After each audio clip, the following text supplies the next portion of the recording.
Bonjour, bonjour, ti taïnos mwen yo. Nou ti pou fle sa yo. Nou kon ki kote nou ye deja. Coucou, ki jan nou ye? Donc, mwen fè ti video sa pou nou ka di nou pou ki sa m kreye channel YouTube sa. Mais, map mette yon ti générique anvan.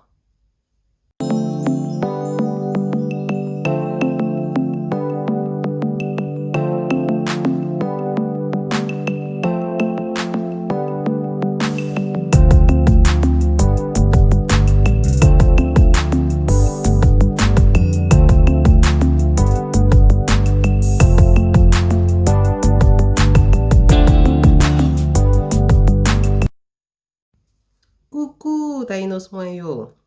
Donc, non mwen, c'est Mimi. Mwen gen 36 ans. Map vive à Paris, en France. Donc, mwen rele nou taïnos mwen yo. Parce que nous connaissons taïnos, c'était le premier peuple qui t'a vive en Haïti. Moun indien yo. Bon, pon yo fin touye yo, et yo rive sou il la.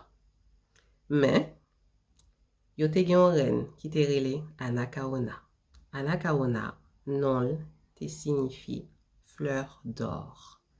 Donc, tellement dame sa te belle, li te bien campée, li te élégante, intelligente, yo te rele fleur d'or.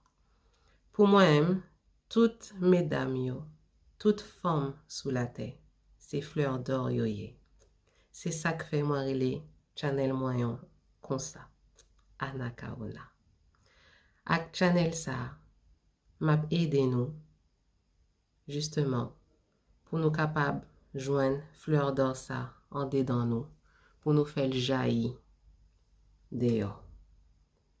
Donc, ça qui pas en dedans, ça qui pi bon pas en dedans, m'a fait sortir pour l'autre monde kawel.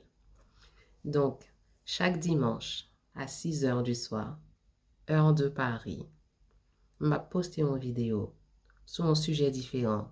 Donc, sur relation garçon avec fille, fille avec l'autre fille, qui genre au café Corvin pi belle, qui genre ou ka améliorer vie dans tout domaine.